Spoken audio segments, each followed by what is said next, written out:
¿Qué tal? ¿Cómo le va? Buenas tardes. Voy a estar en un minuto nada más con el doctor Kevin Ballesti.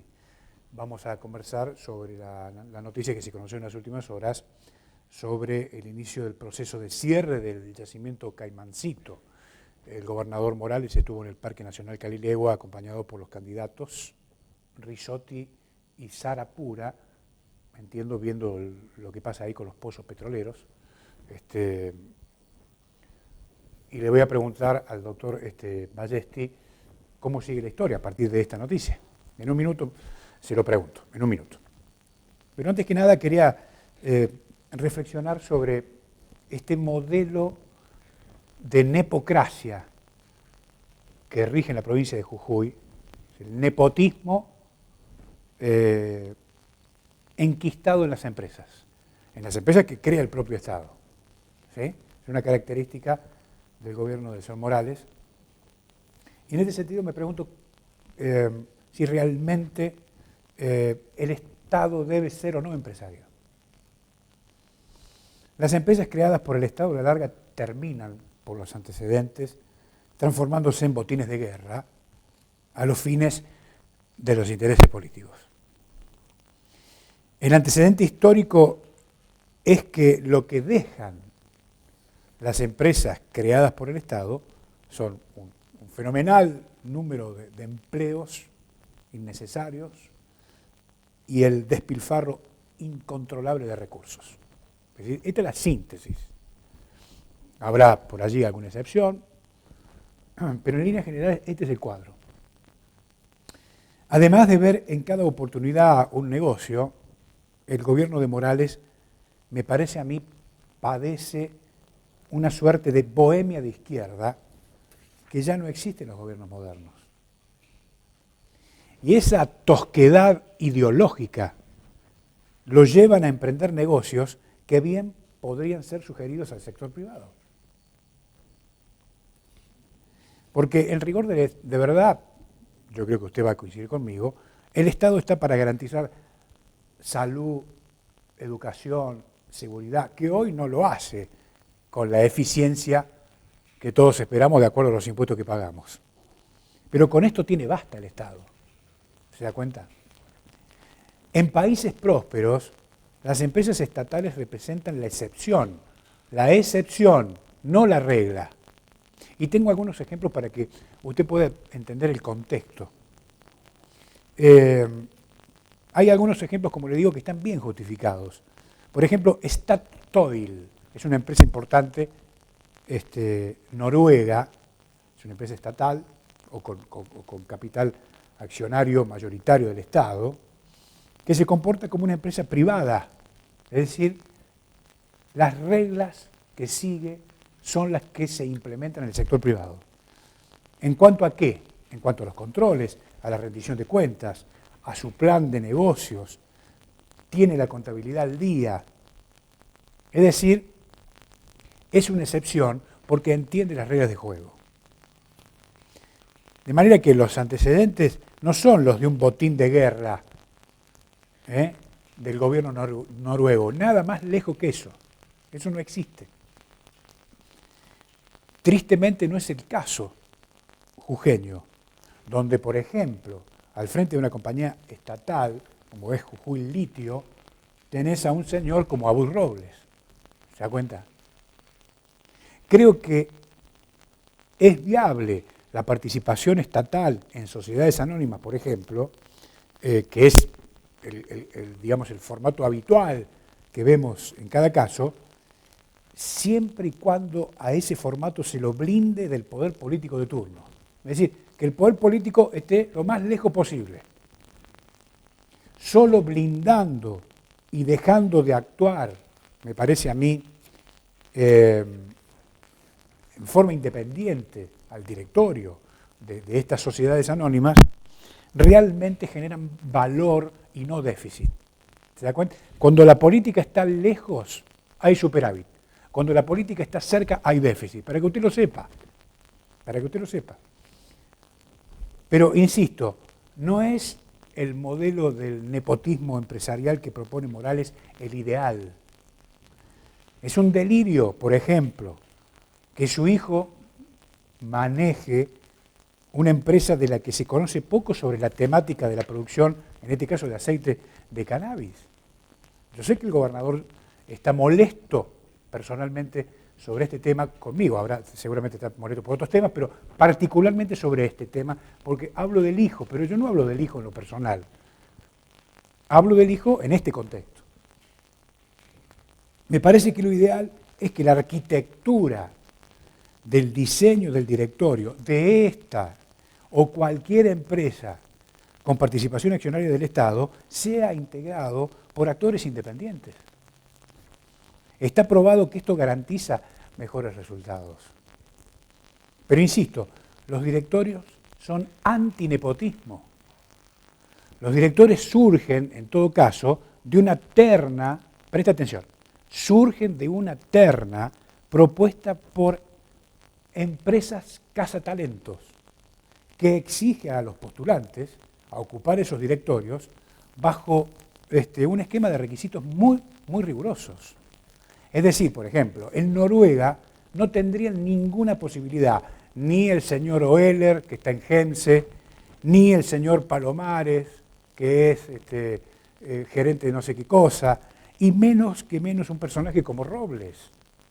Es decir, no existe esto. Los amigos o testaferros, o llámelo como usted quiera, no existen en empresas o sociedades anónimas exitosas como pasa en países sensatos como en Noruega, por ejemplo. De manera que mientras aquí prevalezca el capricho del poder político de turno, de darle el juguetito al nene o a los amigos, no hay garantía de sustentabilidad en el futuro. Y este es un problemón, ¿se da cuenta? Porque está en juego la plata de todos. ¿Se entiende lo que quiero decir? De manera que es un tema para pensar y para esperar, además, el resultado de la rentabilidad de este pool de empresas que intenta consolidar el señor Morales. En un minuto vuelvo y hablamos con el doctor Kevin Ballestín. Un minuto.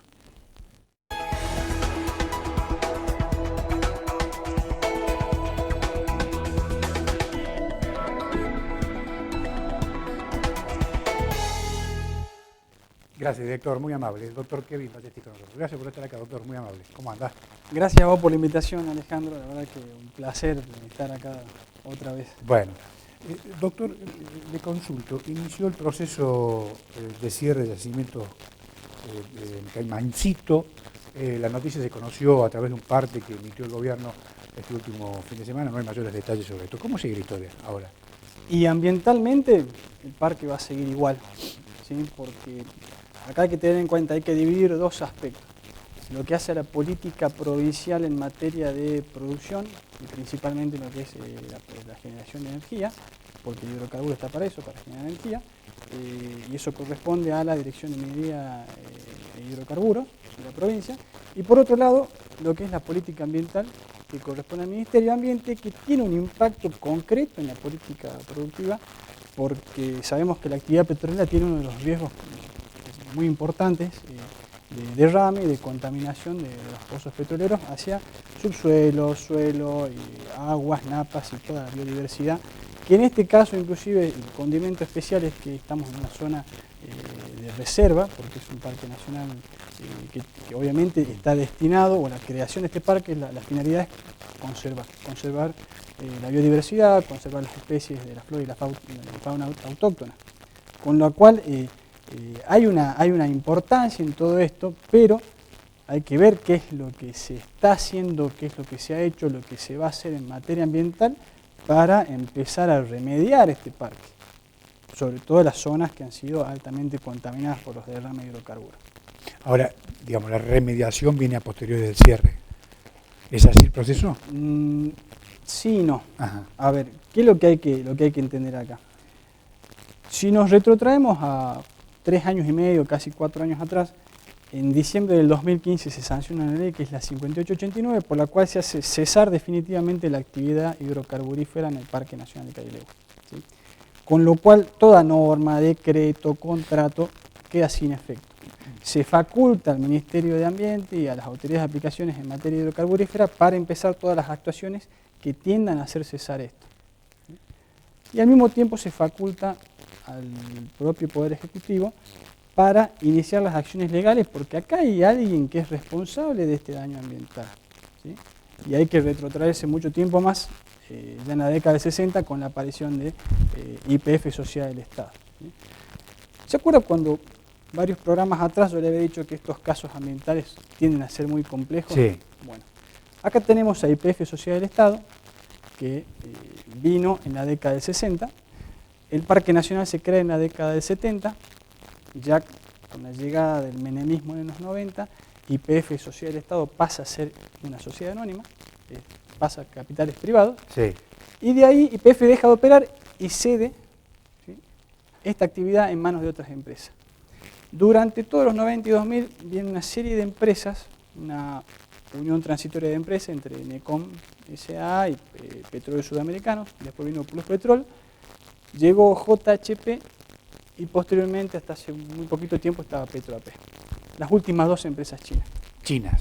Exactamente. Entonces Sí. acá lo que hay que ver es, primero, ambientalmente hablando, ¿cómo queda hoy por hoy cuando se habla del cierre de actividades? Cierre que empezó hace 4 años atrás, pero que nada se sabe qué fue lo que se hizo en estos 4 años de trabajo y 4 años de gestión. Con lo cual, habría sido una promesa de campaña muy importante y una actividad bandera del Ministerio de Ambiente en estos años, pero poco y nada se sabe. Con lo cual es, primero, antes de hablar de cierre, ¿se ha hecho alguna auditoría ambiental, alguna evaluación ambiental sobre estos yacimientos, sobre la contaminación que se ha generado antes de hablar de cierre? ¿Qué se ha hecho en estos 4 años? Me parece que hay una incógnita ahí, que es lo que hoy por hoy el Ministerio de Ambiente tiene y debe como organismo del Estado, y en su obligación de publicar los actos de gobierno, publicitar esto, informar a la sociedad qué es lo que se ha hecho en estos 4 años, tendiente a esta evaluación que va a determinar cuál es el nivel de contaminación. Ahora, hagamos un ejercicio de imaginación, doctor. Sí. ¿Qué debería haber hecho la ministra Sigarán durante estos 4 años? Primero y principal, iniciar un procedimiento de auditoría ambiental. Sí. ¿Por qué? Porque todos sabemos que el Parque Nacional de Cailehua, sobre todo en estas zonas donde están los pozos petroleros, ha sufrido pérdidas, rupturas y ha sufrido contaminación. Ahora, ¿cuánto se ha contaminado? ¿Qué es lo que está contaminado? Suelo, subsuelo, aguas superficiales, napas. ¿Hasta dónde se extiende el hidrocarburo? Porque el hidrocarburo no deja de ser líquido, con lo cual el hidrocarburo decanta y después por acción propia de lo que es el líquido va fluyendo. ¿Hasta dónde se extiende el hidrocarburo? ¿Sí? Este es un tema primordial, las auditorías ambientales, la evaluación ambiental, las distintas fases para poder determinar esto, porque a posteriori se tiene que remediar esto, y para poder remediar tenemos que saber bien ante qué situaciones, cuál es nuestra situación de base, dónde estamos parados para poder saber a dónde vamos a ir, ¿sí? ¿Cuál va a ser el camino a tomar? Bueno, esto va a venir en base a las auditorías ambientales o a la evaluación ambiental que se haga. Ahora, por lo que sabemos, digamos, hay pocos elementos sobre si supuestamente se hizo algo o no, digamos. Exactamente, por lo menos no lo han comunicado No con está publicado. exactamente, con esta transparencia que caracteriza a la gestión, con lo cual ya después de estos 4 años y a 4 o 5 meses de finalizar el primer mandato, creo que esto se debería poner las cartas sobre la mesa y explicar dónde estamos parados en materia ambiental en lo que hace el conflicto del Parque Nacional de Cailehua. ¿Sí? A ver, ¿qué quiero decir con esto? Es un problema complejo para la provincia porque interviene el Poder Ejecutivo Nacional a través de la Secretaría de Minería de Nación, a través de la Administración de Parques Nacionales, tenemos al Poder Ejecutivo Provincial a través de GEMSE, a través de la Dirección de Minería e Hidrocarburos, el Ministerio de Ambiente, el municipio de Yuto. ¿Sí? Entonces, hay muchos actores involucrados. muchos actores involucrados y todavía muy pocas respuestas. Muy pocas respuestas a 4 años de la ley 5889 que venía a hacer cesar definitivamente la explotación hidrocarburífera. ¿Sí? Ahora, en el interín de esto hay otros condimentos que empiezan a caer. La Corte Suprema de Justicia de Nación, en febrero del año pasado, hace lugar a un amparo ambiental que solicitan unos vecinos de acá de San Salvador de Jujuy y de Lozano, mediante el cual se le pide informe al gobierno provincial, al gobierno nacional, a la Administración de Parques Nacionales, a la Comisión del Río Bermejo, que también tiene competencia en todo esto porque el daño ambiental llega hasta la provincia de Salta, ¿sí? Al Ministerio de Ambiente, a Minería y Hidrocarburos, para que informe qué es lo que se ha hecho en materia ambiental en este tiempo. Sobre todo después de la sanción de la Ley 5889, porque a través de esta sanción viene un decreto reglamentario, que es el 683 del 2016, en el cual se crea una comisión ad hoc. ¿Para qué? Para que empiece a realizar informes técnicos e informe al gobierno provincial de cuál es la situación de base en materia ambiental. Pero esto no se supo más nada después de esto. En estos años se hizo por ahí alguna actividad de mitigación, que es una actividad meramente paliativa, pero no se ha iniciado ningún proceso de remediación. Previo a ese proceso de remediación tiene que venir la evaluación ambiental, las auditorías. ¿Por qué? Porque para saber qué es lo que vamos a remediar, tenemos que cuantificar, determinar cuáles van a ser los costos. Tenemos que tener en cuenta acá que tenemos un parque nacional, que es una reserva de mucha flora y fauna y de biodiversidad, y las tareas de remediación no son sencillas, con lo cual hay que incorporar mucha maquinaria, un campamento, y todo esto tiene que ingresar por algún lado. Imagínense que para ingresar maquinaria pesada hay que romper el parque. Entonces, entramos aquí a evaluar también los costos económicos y los no económicos, y para ver también cuánto es lo que se va a poder remediar, porque la remediación por ahí uno la entiende como algo que es volver al estado anterior de la situación de contaminación. Nunca es así. Y a veces es muy difícil, sobre todo con las contaminaciones en materia de hidrocarburos. Y el nivel de contaminación que viene arrastrando esta situación desde hace ya más de 20, casi 30 años. Entonces es una situación compleja de la cual todavía no se ha dado mucha información y el gobierno debe de empezar a poner las cartas sobre la mesa sobre qué es lo que se ha hecho respecto a esta remediación y cuáles son las tareas. Ahora, pensemos también en estos últimos años. Sí. ¿Quién debe costear esta remediación ambiental? ¿Es la provincia? ¿Es el gobierno nacional? ¿Es el generador del daño ambiental en este caso? ¿YPF Sociedad del Estado? ¿YPF Residual? ¿YPF Sociedad Anónima? Claro. ¿Las empresas continuadoras? Claro. ¿Qué papel le juega GEMSE en estas actividades? Porque es una empresa que viene a trabajar de manera colaborativa, pero de manera obligatoria, con las empresas petroleras que han estado. Con lo cual, el Estado tiene alguna responsabilidad en esto, piensa desprenderse de esto, demandando a estas empresas. Es una situación compleja en la cual todavía no se ve, por lo menos en el corto plazo, algún principio de solución, pero sí esto ya se encuentra judicializado en la Corte Suprema de Nación, con lo cual... no hay ninguna respuesta de la Corte todavía, ¿no? Todavía no, por lo menos no me he enterado, y el acceso a estos expedientes no suele ser público, con lo cual habrá que seguir esperando hasta una nueva resolución. Pero ya está hecho el pedido de informe. Ahora habrá que esperar a ver qué dice la Corte. Ahora, dejemos de lado la cuestión judicial. Supongamos que la provincia se haga cargo de esto, ¿sí? Que sea la propia provincia de Jujuy la que vaya a costear esta remediación. Bueno, para empezar a hacer esto, tenemos que haber pasado por una evaluación previa. Y eso de lo que hoy nos está hablando.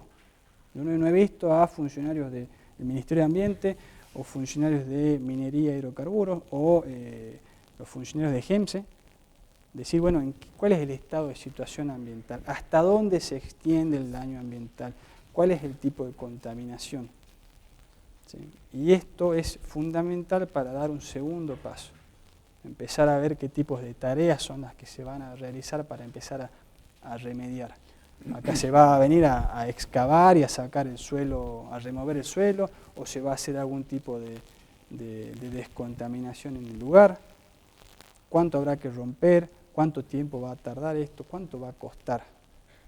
Hay que tener en cuenta que esto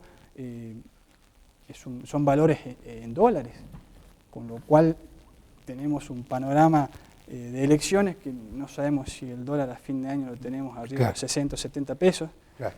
A una semana de las PASO, sabemos que es una especie de encuesta electoral, en donde el 11 de agosto vota la gente y el 12 de agosto votan los mercados, porque es una antesala para que los mercados tomen decisiones. Ahora, ¿los recursos, doctor, deberían salir del Ministerio de Ambiente o no? Ese es el tema, los recursos debieran salir de aquel que es el responsable de la generación del daño. ¿O de GEMSE o de...? Y deberíamos empezar a ver mucho tiempo atrás. ¿Cuál es el tema? Estamos en condiciones de demandar a estas empresas. Si usted dice, la provincia se hace cargo, tiene que poner plata a la provincia. Exactamente. Después si hay un juicio o no hay un juicio es otro tema. Pero en lo inmediato tiene que disponer de los recursos de la provincia. Tal cual. ¿Por qué? Porque acá hay una cuestión de una contaminación muy severa en la cual hay que empezar a dar respuesta ya. En materia ambiental hay que empezar a dar respuesta. Entiendo. Urgentemente. Ahora, ¿queremos que la provincia se haga cargo? Bueno, será la propia provincia la que tenga que disponer de estos fondos para empezar a trabajar. Y si queremos que la remediación la costeen las empresas anteriores, me parece que habrá que iniciar acciones legales. Pero, ¿a qué voy con todo esto? Que hoy por hoy se habla del cierre definitivo. ¿Qué empezó entonces el 17 de diciembre de 2015 con la sanción de la ley 5889? ¿Qué fue lo que se hizo en estos 4 años de gestión? Tanto desde el Ministerio de Ambiente como cabeza de la política pública ambiental de Jujuy, y qué es lo que se ha hecho desde minería y hidrocarburos. Al menos una incógnita, porque usted dice que no hay información publicada sobre el tema. Exactamente, y si la han manejado con un secretismo muy importante, porque a la fecha no puede ser que no se acceda. Entonces me parece que hay una obligación de parte del Estado provincial, principalmente del Ministerio de Ambiente, de empezar a proveer a la ciudadanía de esta información, porque es información pública ambiental y tiene que ser de fácil acceso para toda la ciudadanía. Es una ley de presupuestos mínimos de la Nación que le impone, o sea, al Estado a facilitar el acceso a este tipo de información, ¿sí? Con lo cual, una vez solicitada la información, no deberían haber peros para poner a disposición la misma. Ahora, ¿qué más se ha hecho en estos 4 años de gestión? ¿Sí? ¿Hacia dónde se ha volcado la política pública ambiental a los efectos de iniciar las tareas de remediación? Porque tenemos 4 años, o sea, no han pasado 6 meses. Entiendo. Es un tiempo importante, con lo cual, si bien la remediación no se logra un día para el otro, y por lo general suelen tardar varios años, pero esto ya tendríamos que haber tenido un horizonte de trabajo por lo menos a mediados del año 2016. En los primeros meses, bueno, hasta que uno se va acostumbrando a la gestión, pero después de mediados del 2016 hasta la fecha, ¿qué más se ha hecho? Doctor, gracias por venir. Gracias a vos. Ha sido muy amable, lo invito para el próximo miércoles, hoy no nos alcanzó el tiempo, y vamos a hablar del tema GIRSU. Así que lo voy a invitar para el próximo miércoles para que me cuente las novedades que hay en este sentido. Vamos a estar participando. Bueno, gracias doctor por venir. Gracias por la invitación. Gracias, muy amable. El doctor Kevin Ballesti con nosotros. Chao.